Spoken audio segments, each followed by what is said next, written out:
Apa yang anda lakukan dengan keuntungan pelaburan anda? Gunakan untuk kegunaan peribadi atau reinvest semula? Ramai yang memilih untuk gunakan atau terus masukkan semula ke dalam pelaburan.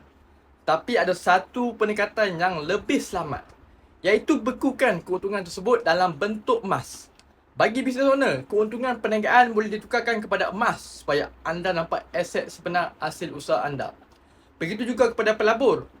Anggap pelaburan itu seperti bisnes dan keuntungan yang diperoleh sebaiknya disimpan, bukan dipertaruhkan semula sepenuhnya. Anda boleh mula dengan saiz yang kecil seperti 10 gram sekitar RM6,000 atau 10 dinar sekitar RM27,000, atau jika anda mampu 250 gram yang bernilai sekitar RM162,000. Semua bergantung kepada kemampuan dan matlamat anda. Bayangkan jika anda reinvest semua keuntungan dan berlaku kerugian, anda berisiko kehilangan sesemuanya.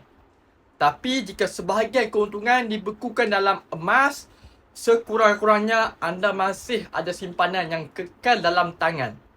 Bukan sekadar angka, tapi aset yang sebenar yang boleh melindungi hasil usaha anda. Ingat, jangan tunggu kaya bermelimpah, menyimpanlah sehingga kita kaya.